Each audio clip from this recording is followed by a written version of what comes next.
YouTube. This is Kelly. Thank you so much for watching my channel, Books I'm Not Reading. I am here with my sleepy husband, Jason. We have been doing, and Jason's channel is Old Blues Chapter and Verse. Sorry, Jace. And we have been doing an ongoing series this year of, from this book, A Whole Life in 12 Movies. It's actually 14 movies, whatever. This is by Kathleen, Norris, and Gareth Higgins. And the film that we watched for this month was Babette's Feast, a Danish film that was the first Danish movie to win Best Foreign Film.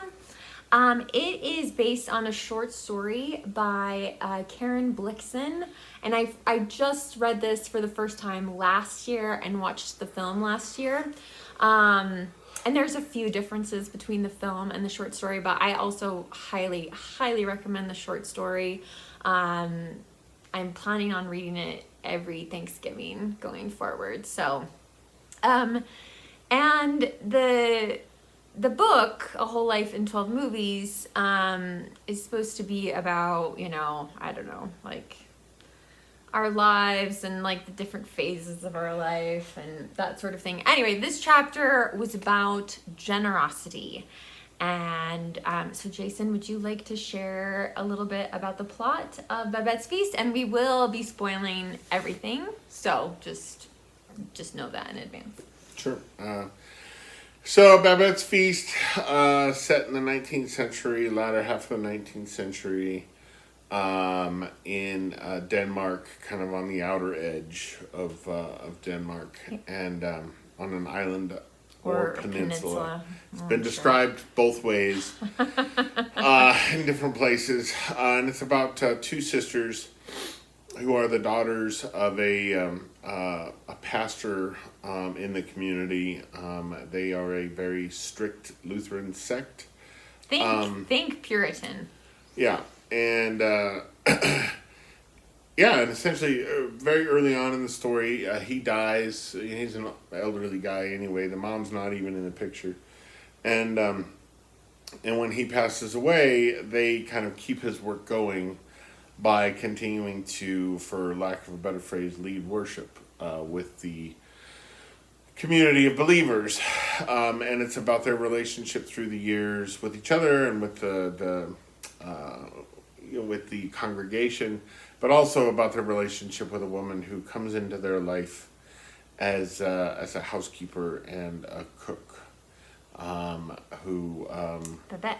Yeah, Babette, who at some point, she's French, and her only tie to France is that she has a friend in that country who renews her lottery ticket every year.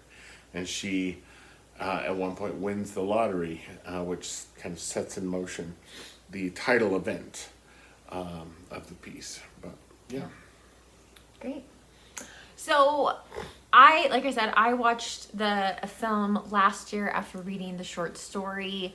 I had seen it when I was really quite young, and probably didn't not much stayed with me, let's just put it that way.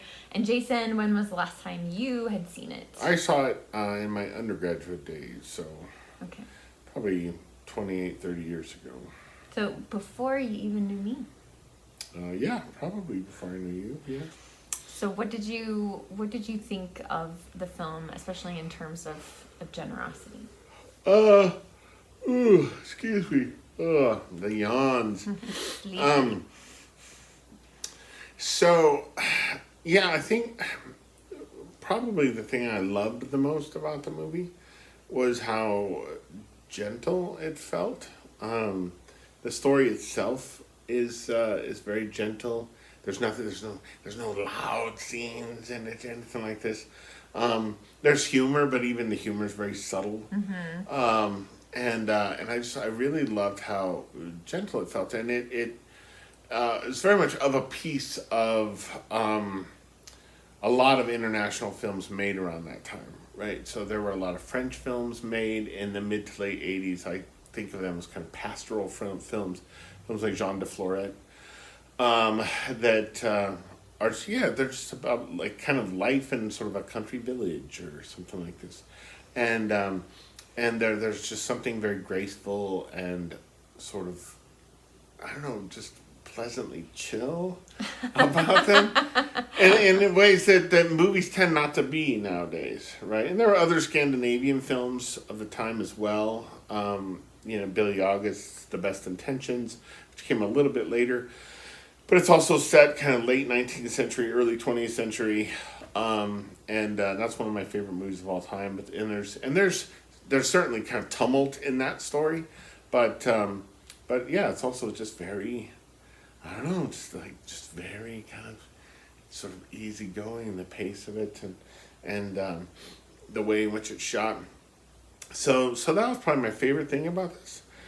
As far as what the movie has to say about generosity, so if we look at the feast right at the end, like that's the thing, right? This generous act, right? Like the woman spends, and we're spoiling everything here. The woman spends all of her winnings, right? This is 10,000 francs. I don't know how much. I haven't got the currency calculator out, but 10,000 francs in what, 1870? Yeah, I mean that was a lot of money. It's a lot. And so she spends all of this money on ingredients to give back to these people. And I suppose the thing is like, so why does she do it? Right? Is she giving back to them as a kind of way of repayment for their kindness toward her over the years?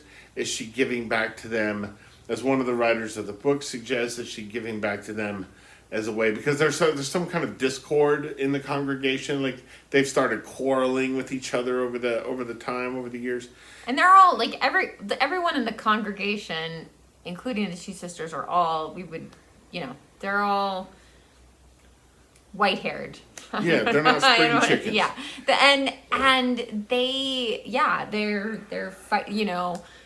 they're having like, I don't know, tea after church or something like that, and they're just blaming each other for things, accusing, and dredging up old grudges, and and so does she make this feast for them as a way of demonstrating for them, I don't know, I suppose accord, right? Like, how they can awakening something in them. How can they be generous with each other again? How can they be peacemakers with each other again?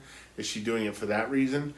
Is she doing it for the reason that, as we find out, she used to be the head chef at this famous restaurant in France. And is she doing it on some level for herself, right? Is it an act of generosity towards herself, right? To give herself the one last opportunity to kind of exercise her gifts in full flower, in a way that she hasn't been able to do for 14 years because she's been stuck making bread and ale soup, which looks kind of good while it's being made, but when it's done, it is nasty looking. And the irony of, so when she first comes to them, they, find out that her husband and her son have been killed. They know she can cook, but they don't really ask any other questions about it. And so they're showing her how to make this like seafood bread, like soup that is just, it looks so, I don't know, it's just too thick. Like, it's almost like a solid kind of thing. It's like the kind of thing if you went to a spa and they would put a towel on your head and rub it all over your face. Right. Like it looks like reddish mud. And it's grody. It looks very gross. Irony of this chef who, can make all of these exotic, amazing dishes, and they're showing her like, you soak the fish like this, you cut the fish like this is how you use the bread, this is how you make this, or whatever. A very country, rustic dish. The idea that she wouldn't know how to cut fish is pretty funny. But again, in a very subtle sort of way. She doesn't laugh, she doesn't say anything, like... No, well, and I think that's that's one of the ways in which generosity kind of comes into the film, is that she's withholding her own opinions on. She's not correcting them. She's not letting them know, you don't need to tell me this. You know, she's giving them the room that they need to introduce her to their world through the cooking. Like, these are the dishes that people here eat. Hey, Blue. Hey, Hugh. And it's generous of her to do that, right? To put herself on the back seat, to willingly kind of, check her knowledge at the door, and to submit herself to learning what's important to them, what these people expect, how kind of set in their ways they are about the food that they eat. But also, again, the sisters are saving. Eventually realize that since Babette has come, like they're saving money, right? Yeah, I'm not sure how that is, but they're making more money somehow. Than they were, because she's like foraging out in the field, and they take the people who are like homebound.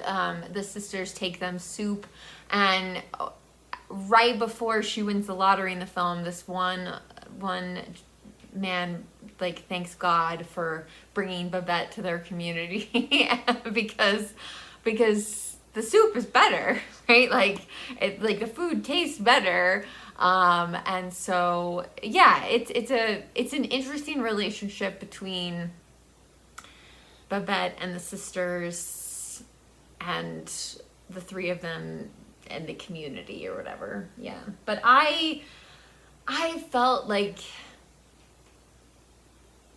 the generosity of Babette is, yes, in part wanting to share all of her gifts that she has with these people who, again, took her in at a time where she really didn't have any place to go, and had been through a lot of traumatic things. And but I think it was also, like you said, it was also generosity to herself to show, like, yes, I can still make this kind of food. Like, and again, the humor part of it is that the sisters agree to let her make this feast. But Babette's very clear, like, it's a real French feast. Like, it's going to be French. And she gets the ingredients in, and one of the sisters has like a nightmare about it, about what they're going to be eating. And so they meet outside the house, and they all agree that they're not going to talk about the food at all. The members of the congregation. The members of the congregation. During the meal, no one is going to talk about the food. And this general from their past gets like a last minute invitation, which Babette is totally fine with, and she's actually kind of excited that she's gonna be cooking for a general, I think. And and so he's just like, oh my God, like, I think this is, such and such kind of wine or whatever, and the members of the congregation are responding with remarks about the weather, that kind of thing. And so it's almost like he's experiencing the cat's being really crazy right now. Lily, what are you doing? But I just love, and as they go through the meal, and yes, you could argue it's about the wine, the champagne, and all that sort of stuff. The cat. Anyway, so, but they forgive each other for these things they've been squabbling over, and they go outside and they dance around the well and sing this song that they sing throughout the film, and it's just really beautiful. And I will say it's one film that I've heard referenced in many sermons. So one of the things I marked in the book, so Kathleen Norris wrote, as they leave their quarreling in the past, I sense that we are being asked to look at ourselves, to discern what it takes for us to abandon our own grudges and anger. Sharing a meal can help, but we need the spirit of hospitality, generosity, and self-sacrifice, exemplified by Babette and the sisters. And that got me to thinking about how I'm a grudge holder. I wish I wasn't, but I am. And, there are multiple people that I was very good friends with for years. And, 6 years ago or 8 years ago or 10 years ago, we had, some kind of falling out or fight, and we have not talked since then. And, and it made me think, and thinking about the film as well, I think the reason why these people are able to kind of mend their differences or mend what's been like these rifts between them,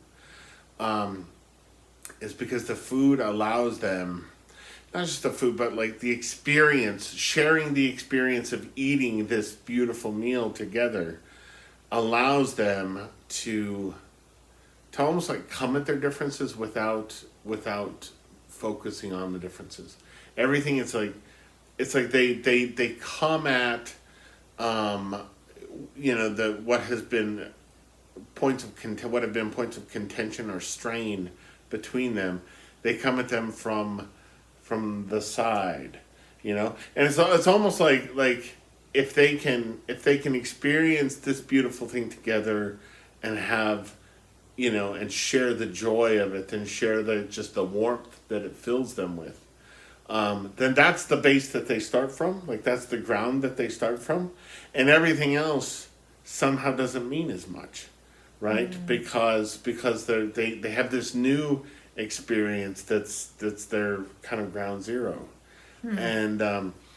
and maybe that's the key, right? I mean, maybe it would be easier for me to not hold grudges, or friends of mine who in the past who've held grudges against me, and maybe it would be easier for us to get past those things if we were all of a sudden in the same town again, and not went out to lunch together, because if it's just the two of you, then it's almost like you're forcing yourself to confront things.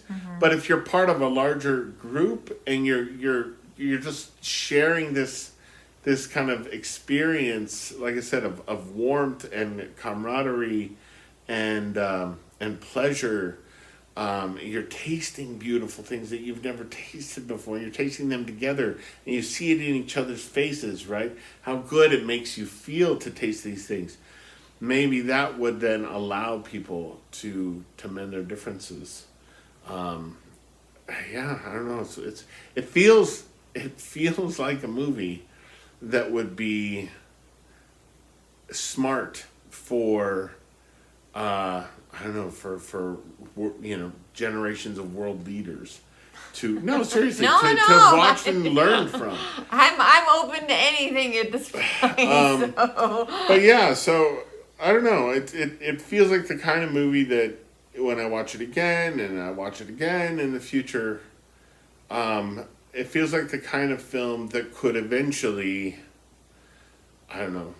lead me to extend an olive branch to this person or that person from my past, with whom I've had a falling out.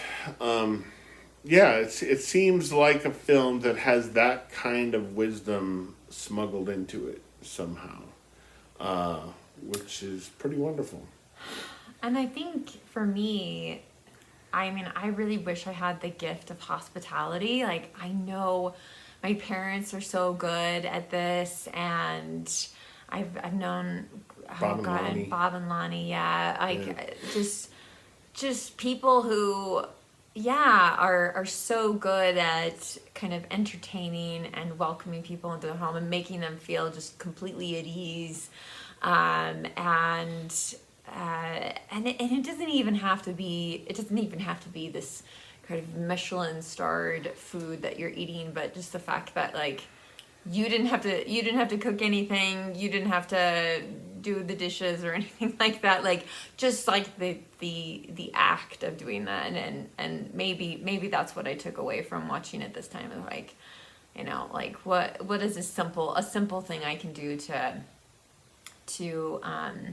show people that I care about, to give back in a way to them, you know. Maybe I just need to like make cupcakes for my office or something along those lines. But I also think that the two sisters, their stories are really interesting because we do see them when they're young, and their father says, well, you know, my two daughters are my right and my left hand, like how could I possibly give them away? And so they don't ever get married. And one of them falls in love with the general that comes back for the dinner, but like you don't get any sense of bitterness from her. Like she's not angry that her father didn't let her marry this guy, right?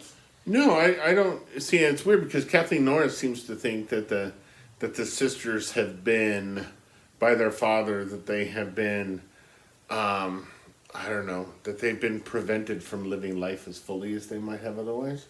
And I honestly feel like... Yeah, I don't feel that, like, go ahead, I'm sorry. No, I honestly feel like that they, you know, through the work that they've done with their father, they have learned that maybe the most satisfying life a person can live is to be of service. Yeah. To someone else. And the other sister can sing incredibly well, and this again a Frenchman from Paris comes who's a famous opera singer and is teaching her how to sing, and of course like the opera music is very contrary to Puritan values, and I think that probably makes her a little bit uncomfortable.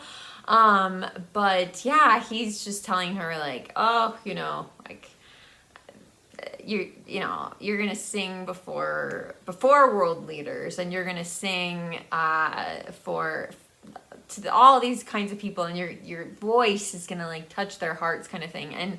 And she, after singing in a lesson with him one day, she tells her father that she wants to stop her singing lessons. And I think that part of the story is a little bit different in the actual short story, but nonetheless, again, like it isn't as though she's angry. There's absolutely no discord between the two sisters themselves. I don't know what their age differences are. It doesn't seem to be a very great age difference.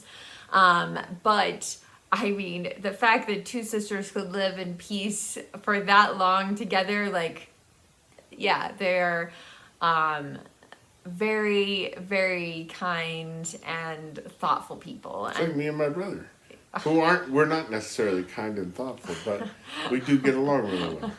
You sort of, you get along really well most of the time. So, unless you disagree about something. It's not the same thing as the two sisters in the film, okay? Imagine a version of Babette's Feast with the Cooper brothers in the cottage. Living alone in the cottage, and you're trying to cook fish that's been dried with day-old bread. I could see a lot of unhappiness in that cottage. I could see a lot of unhappiness. There might be good fish in there. But anyway, so I think the generosity theme is working on like a number of levels for sure within the film and the short story. But I think obviously the most generous thing is that, you know, Babette wins the lottery and she spends all of it on the meal, and exposing all these people who live very, very humble and what's the word I'm looking for? I want to say austere, but that doesn't seem right. No, I think austere. Austere lives, very simple, very, there's these thatched cottages in the town, and and so for her to take that lottery and want to, make this feast for all bring these the people. world to them. Yes. Yes, that's kind of what she does. And again, I think she has multiple motives. Yeah, because they seem to be very afraid of the world encroaching on this isolation that they have, and I think that what she does is she teaches them that you can experience the world and you can still be holy. Like you can still, you can be participants in the world. Right, like was it in the world but not of the world, et cetera, et cetera. Like I mean, you can experience the flavors of France, without somehow compromising your moral compass somehow. And another thing that I thought was beautiful was that the idea of them not talking about the food during the meal, right? Like normally, if you had 12 people sitting around eating that kind of food, there would be all sorts of discussion, and I would assume a lot of happy palates or whatever. But they don't say anything about it, and yet somehow they still receive it.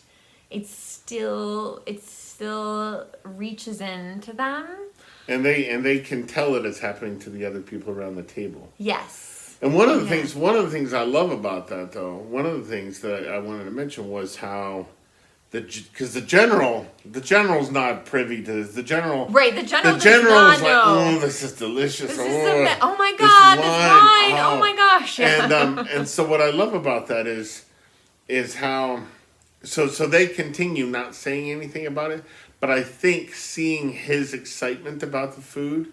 Well, and also how he eats it. So they start kind of mimicking what he's doing because he apparently knows his way around this kind of food. And so it creates the conditions for humility in them. Like they're very proud, I think, and they humble themselves enough to realize it might be better eaten if we follow his example. We might have a better experience of this if we do what he's doing. And it's just wonderful. You see it in their faces. There's a scene where they're served water near the end of the meal, and the old woman takes a drink of water, and she just has this very subtle little scowl on her face, and she picks up the glass of wine, which she had been completely unaccustomed to. Right? She maybe had never even had wine in her life, and she's like, "Oh, I want wine. This is what I want." It's really good. This is really good stuff. Yeah. So much. It's so much packed into the short story as well as the film, but both are definitely worth your time to watch and to check out. You know what I found myself thinking of when we were watching it, and even more so probably after it was over. Was the thing Ethan Hawke said on the Jimmy Kimmel show the other night. Remember that clip that I played from you? So Ethan Hawke was on the Jimmy Kimmel show talking about Robert Redford and how, Robert Redford, the difference that he made in Ethan Hawke's life and the difference he's made to the community, the filmmaking community at large with Sundance, et cetera, et cetera. And he talks about Paul Newman and how much money Paul Newman and his foundation gave away, and at the end of it, Ethan Hawke says, like, this is all any of us is required to do, is asked to do, is to do good with the gifts that we have and the resources that we have. Like, if we can just do that, then we've done really all we can do. Like, that's what we're meant to do. And he said, and Robert Redford was a man who did that. It's a beautiful thing. And this movie is an example of that. I would not be surprised at all if Robert Redford was a big fan of Babette's Feast in his life. So, well, it didn't happen. It only happened, actually, because Out of Africa was made into a film, which was based on based Yes. on a novel, or kind of an autobiographical novel. Autofiction.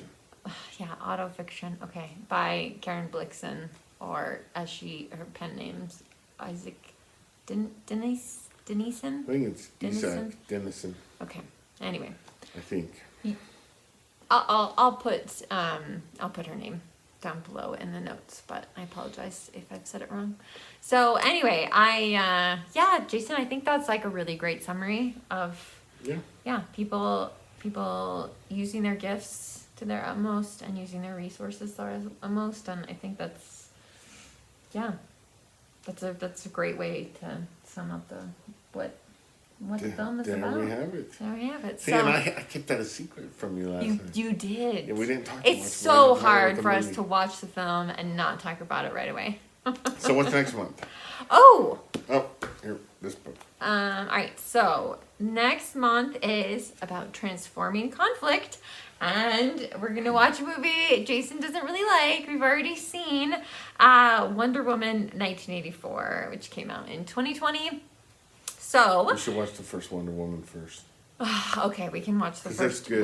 We can watch the first Wonder Woman before we watch Wonder Woman 1984. But anyway, that should be something you should be able to track down on a streaming platform somewhere. I will do my best to let you know what streaming platforms we have access to it on before we actually watch it. But so hopefully you'll be able to watch that and join in our discussion. We would love to hear what you think of Babette's Feast. If you've seen it recently or a long time ago, like, did it leave an impression? Have you heard it discussed about maybe in your faith communities or anything like that? I would love to hear from you down below in the comments section. If you don't feel comfortable leaving a comment, you can leave an emoji or give this video a thumbs up. And we'll be back next month to talk about Wonder Woman 1984. So thanks so much for watching, and I'll be back soon with another video. Bye.